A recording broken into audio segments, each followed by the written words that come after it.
cordial saludo, docentes y compañeros. Mi nombre es Jennifer González Vargas y hago parte de la carrera de Artes Visuales. Este video es para responder un par de preguntas sobre todo lo aprendido en la materia de las imágenes del arte y el humanismo de acuerdo a la última fase, nuevos regímenes de visualidad. Es por eso que doy respuesta a las siguientes preguntas propuestas en la guía de actividad. Primero, ¿las producciones artísticas hechas en Europa y América cumplían el mismo objetivo? No, las producciones artísticas en Europa y América tenían procesos totalmente distintos. En Europa, durante el Renacimiento, el arte estaba muy enfocado en la religión, la política y la nobleza. Las obras de arte se usaban para transmitir mensajes religiosos, exaltar a Dios y mostrar el poder tanto de la iglesia como de la nobleza. Además, se trataba de reflejar estos ideales de perfección divina y perfección humana, a menudo representadas con escenas religiosas o figuras importantes de la época, como lo fueron los retratos sobre la realeza española. Por otro lado, en América el arte prehispánico tenía un enfoque mucho más relacionado con las creencias religiosas y la cosmovisión de los pueblos indígenas. El arte servía para representar dioses, ritos y símbolos de la vida espiritual de cada cultura. Estas obras se utilizaban tanto para ceremonias religiosas como para reforzar el poder de los líderes y marcar la conexión entre el humano con lo divino y el cosmos. El arte tenía un propósito mucho más simbólico y ritualístico. La segunda pregunta es: ¿quiénes podían tener acceso a ver o usar y demás producciones artísticas en el periodo estudiado?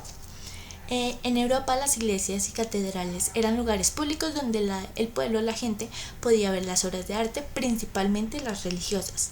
Sin embargo, las obras más privadas como retratos o colecciones solo estaban destinadas a un alcance de las élites aristócratas y religiosas, quienes financiaban a estos artistas como una manera de mostrar su poder y prestigio. Un ejemplo claro de este trabajo son las obras de Sofonisba Aguizola, quien pintó retratos de la realeza como el retrato de Isabel de Valois y el retrato de la reina Isabel de España, que eran piezas exclusivas que reflejaban este estatus social y la conexión de los gobernantes con el poder y la divinidad. Otra de las producciones artísticas más conocidas dentro de la religión son las obras de Miguel Ángel, quienes fueron esenciales para la transmisión de mensajes espirituales y para el poder de la iglesia. Ejemplos destacados que incluyen La Piedad, una escultura que muestra a la Virgen María sosteniendo el cuerpo de Cristo tras la crucifixión, transmiten este sentimiento de sufrimiento humano y la devoción religiosa. Otra de sus obras más conocidas es la bóveda de la Capilla Sixtina, donde pintó la escena del Antiguo Testamento que incluye la famosa creación de Adán, que simboliza la conexión entre lo divino, que sería entre Dios y la humanidad.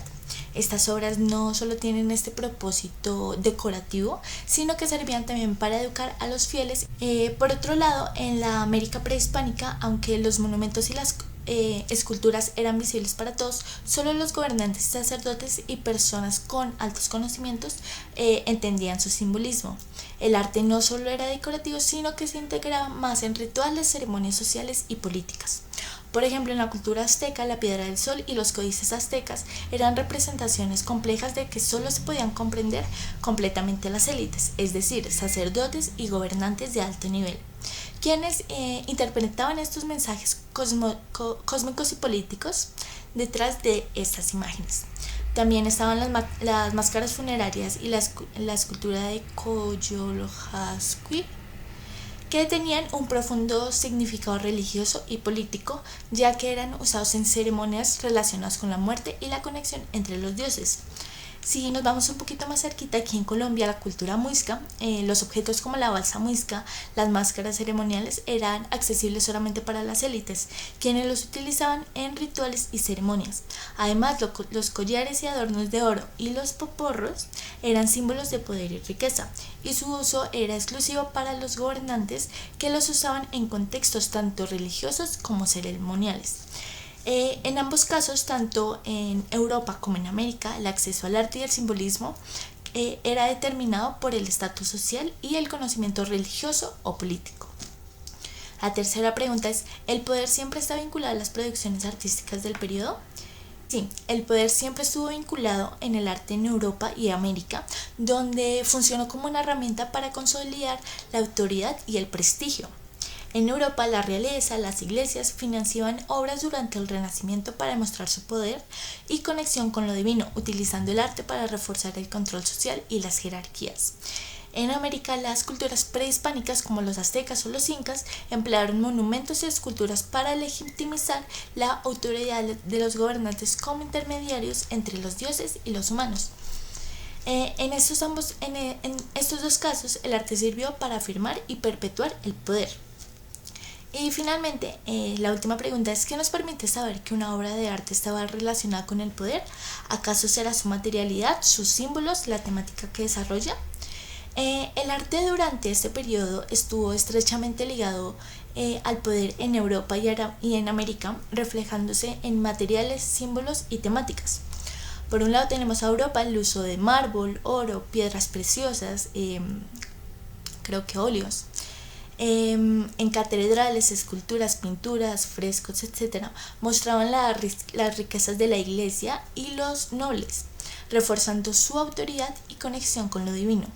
Por otro lado, en América, materiales como el jade, que son piedras preciosas, las plumas y el oro simbolizaban esta conexión entre lo espiritual de los gobernantes con lo sagrado, legitimando su poder como intermediarios entre dioses y humanos.